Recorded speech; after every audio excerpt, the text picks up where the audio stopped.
क्या बोल रहा है? इफ द थ्री लाइन्स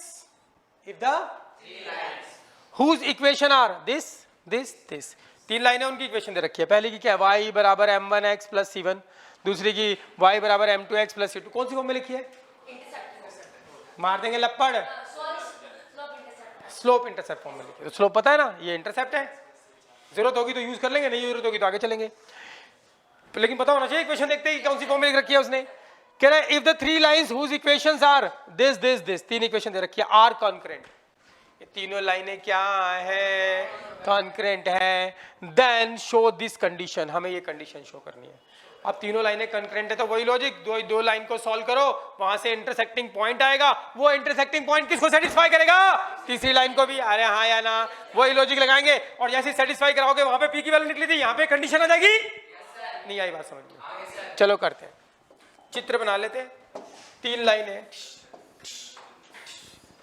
नाम दे दो इसका L1, इसको नाम दे दो L2, इसको नाम दे दो L3। L1 की इक्वेशन दे रखी है क्या? y बराबर क्या? m1x plus c1। L2 की इक्वेशन दे रखी है y बराबर क्या? m2x plus c2। L3 की इक्वेशन दे रखी है y बराबर क्या? m3x plus c3। यस और नो? और गिवन है आपके पास, गिवन है L1 L2 L3 आर क्या? कॉन्करेंट।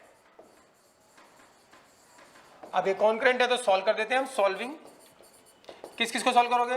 फर्स्ट एंड सेकंड को। सॉल्विंग L1 एंड L2 को कर दे सॉल्व। आता है सॉल्व करना? आता है भैया, आता है, आता है। तो पहली लाइन क्या है? y बराबर, इसको इस तरफ ले जाऊं, इसको इस तरफ ले जाऊं, y बराबर m1x इक्वल्स टू क्या? c1। कोई दिक्कत? ये वैसे भी लिखा है तो कोई फर्क नहीं पड़ेगा। और L2 क्या है? मैं जनरल फॉर्म में ला रहा हूं। और ये L2 क्या है हमारे पास? y माइनस m2x बराबर क्या? c2। कोई दिक्कत भाई? सॉल्व करते हैं और क्या निकालते हैं? इंटरसेक्टिंग पॉइंट निकाल लें। तो सॉल्व करना आता है तुमको? आता है। बताओ क्या करोगे? ये y सेम है तो अब बताओ काटना है मुझे तो क्या करना पड़ेगा? Sign change. अगर प्लस करते हैं तो साइन चेंज नहीं करते, माइनस करते हैं तो साइन चेंज करते हैं। तो साइन चेंज कर दो, ये माइनस का, ये प्लस का और ये माइनस का। चलो करते हैं। तो ये माइनस करोगे तो ये कट जाएगा, तो ये क्या आ गया हमारे पास? बोलो। इसको ये प्लस हो गया, ये माइनस हो गया, हाँ या ना? तो लिख दो चलो ऐसे ही, माइनस m1x एंड ये क्या हो गया? प्लस हो गया m2x इज इक्वल्स टू ये क्या हो गया? c1 minus c2। कोई दिक्कत किसी को? इसको सॉल्व करते हैं। यहाँ से हम x कॉमन ले सकते हैं, x कॉमन ले लो तो क्या हो गया? माइनस m1 प्लस क्या? m2 बराबर क्या? c1 minus c2। कोई दिक्कत किसी को? कोई दिक्कत नहीं है। इसको नीचे ले जाओ। अच्छा, इसको प्लस वाले को पहले लिख दूं, माइनस वाले को बाद में लिख दूं, अच्छा लगेगा? अच्छा लगेगा। तो x बराबर ये आ गया ऊपर c1 माइनस c2 और इसको नीचे ले जाओगे तो माइनस m1 प्लस m2 या m2 माइनस m1। ऐसे अच्छा लगता है ना पहले प्लस वाला? क्या निकल गया? x निकल गया। निकल गया। अब है कोई माई का लाल या माई की लाल जो मुझे बता दे y कैसे निकलेगा? यार क्या है, ये तो आते ही तुम्हें। पुट, ये जो x निकला है इसको पुट कर देते हैं इन कहां पर? L1 में पुट कर दो या L2 में पुट कर दो? चलो L1 में कर देते हैं। कर दे। L1 क्या है? y बराबर क्या है L1? m1x plus c1। चलो पुट कर देते हैं, देखते हैं क्या होगा। तो यहां से y बराबर आएगा m1, x की वैल्यू पुट करनी है, x की वैल्यू ये रही, c1 माइनस c2 अपॉन में m2 माइनस m1। कोई दिक्कत भाई? एंड प्लस क्या? c1। यस और नो? हो इसको करते हैं सिंप्लीफाई। कोई दिक्कत वाली बात नहीं है। x की जो वैल्यू निकाली है वो L1 में पुट कर देते हैं, ये रही L1। तो y बराबर m1 और ये x की जो वैल्यू निकाली x की जगह रख दी, बाकी सब ऐसा कैसा। इसको करते हैं सिंप्लीफाई मगर ध्यान से। y इज इक्वल्स टू, इसके नीचे कुछ नहीं है तो क्या होगा? 1 होगा। तो करें सिंप्लीफाई, इसका करते हैं एलसीएम। बोलो क्या आएगा? m2 minus m1। फिर ये m2 माइनस m1 कट जाएगा, ऊपर यही बचेगा, इसको अंदर मल्टीप्लाई कर देते हैं, अच्छा लगेगा। m1 c1 minus m1 c2। कोई दिक्कत भाई? और ये क्रॉस मल्टीप्लाई हो जाएगा इधर आके, तो क्रॉस मल्टीप्लाई होगा तो ये इससे मल्टीप्लाई होगा, ये इससे होगा, तो क्या आएगा? बोलो m2 c1 और क्या होगा? बोलो माइनस m1 c1। कोई दिक्कत किसी को? कुछ दिख रहा है क्या तुमको? क्या दिख रहा है? m1 c1, एक प्लस का और एक माइनस का। तो y बराबर क्या आ गया हमारे पास? y बराबर ये बचा, प्लस वाला पहले लिख देते हैं, अच्छा लगता है, m2c1 माइनस m1c2 अपॉन में क्या आ गया, m2 माइनस m1, हाँ या ना। तो ये निकल गया इंटरसेक्टिंग पॉइंट ऑफ किसका, L1 एंड L2 का। तो हमारे पास आ चुका है इस L1 और इस L2 का इंटरसेक्टिंग पॉइंट, ये रहा, आ गया ये। तो ये पॉइंट क्या है वो भी लिख देंगे। तो हमारे पास आ गया, क्या है, x की वैल्यू क्या है, c1 माइनस c2 अपॉन में m2 माइनस m1, ये आया x का कोऑर्डिनेट, y का कोऑर्डिनेट क्या है, ये रहा, क्या है, m2 c1 minus m1 c2 upon में क्या, m2 माइनस m1, यस और नो। ये इंटरसेक्टिंग पॉइंट है, this is the intersecting point of किसका, बोलो, ऑफ किसका, L1 एंड L2 का है इंटरसेक्टिंग पॉइंट। अब क्योंकि ये लाइनें कॉन्करेंट है तो ये पॉइंट किसको सेटिस्फाई करेगा, L3 को, यस और नो। तो पॉइंट, इसको नाम दे देते हैं चलो A। तो पॉइंट A सेटिस्फाई किसको, L3 को। रीजन क्या लिखोगे, बिकॉज L1 L2 L3 क्या है, कॉन्करेंट है, इसीलिए सेटिस्फाई करेगा, क्योंकि वो जो लाइन है वो भी उसी पॉइंट से पास करेगी। करा दो सेटिस्फाई, आता है सेटिस्फाई कराना, करा दो, करे। पॉइंट A कहाँ इसको सेटिस्फाई करेगा, L3 को, तो L3 में पुट कर दो, L3 यहाँ पे लिख देता हूँ, चलो L3 क्या है, y is equals to m3x plus c3। तो इसमें ध्यान से पुट करना है, x की जगह और y की जगह पुट कर देते हैं पॉइंट A।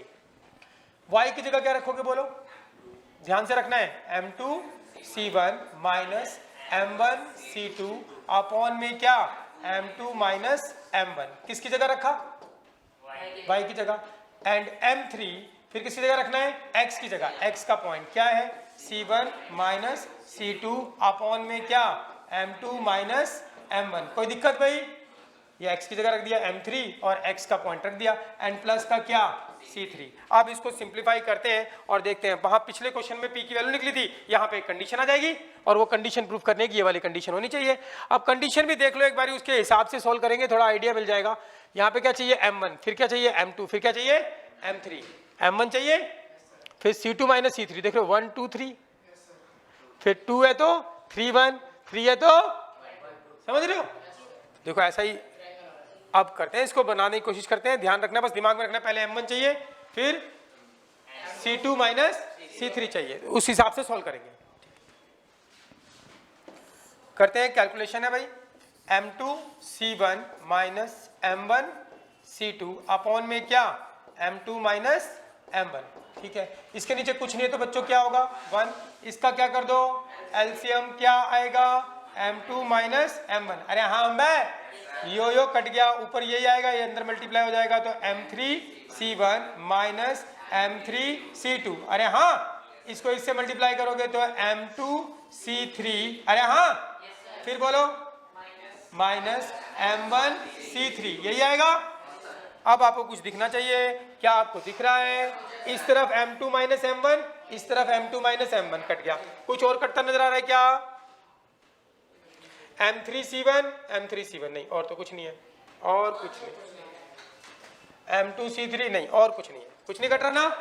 अब मुझे इसके आंसर को मैच करने के लिए पहले क्या करना है, m1 वाली टर्म एक साथ लिखनी है, फिर m2 वाली, फिर m3 वाली, अरे हाँ या ना, क्या मुझे पागल कुत्ते ने काटा जो मैं ऐसा सोच रहा हूँ, नहीं भाई, क्वेश्चन कैसा है, शो दैट वाला, जो क्वेश्चन शो दैट वाला होता है उसको देख लेते हैं क्या शो करना है, उसके हिसाब से कैलकुलेशन करते हैं, अपने आप से नहीं करते चलते क्या आ जाएगा, अरे जो शो करना है उसके हिसाब, उसको देख लेते हैं, भाई ऐसा लाना ना मुझे, तो उसके हिसाब से कैलकुलेशन वर्क करेंगे, नहीं तो फिर राम भरोसे। तो ठीक है भाई, क्या कैलकुलेशन बोलते हैं कि पहले m1 की टर्म इकट्ठी करो, फिर m2 की, फिर m3 की। चलो बताओ m1 कहां कहां लिखा है, एक m1 ये रहा, और m1 कहां है, ये रहा, या एक बार इसको और लिख देता हूं ऐसे, फिर अगले स्टेप में करेंगे, ये काटा है ना स्टेप में, तो ये m2 c1 minus M1C2 is equals to M3C1 minus M3C2 and plus M2C3 and minus M1C3। चलो ठीक है, पहले M1 वाली टर्म इकट्ठे करते हैं। बताओ M1 वाली टर्म दिख रही है क्या आपको? एक ये रही M1 की टर्म और एक ये इस तरफ लेके आओगे तो क्या हो जाएगा? प्लस का M1C3, अरे हाँ या ना, और क्या है माइनस M1C2। कोई दिक्कत किसी को? नहीं आई बात समझ में? आ गई? नहीं आई? अच्छा देखो, M1 कॉमन लेने के बाद मुझे चाहिए क्या? C3 minus C2? नहीं, C2 माइनस C3 चाहिए। क्या चाहिए? तो क्यों ना मैं इसको इस तरफ ले जाऊं यार, ऐसे भी करूंगा फिर मुझे माइनस कॉमन लेके बराबर दिखाना पड़ेगा। अरे ऐसे भी कर सकते हो, कोई दिक्कत नहीं है, लेकिन मैं इसको इस तरफ क्या ले जा रहा हूं? मुझे पागल कुत्ते ने काट लिया? नहीं काटा, क्योंकि मैंने देखा कि जो मुझे लाना है मैं उसके हिसाब से अगर कैलकुलेशन करूंगा तो जल्दी से आएगी, वरना मुझे कैलकुलेशन करने का उसको दोबारा सिंप्लीफाई करना पड़ेगा।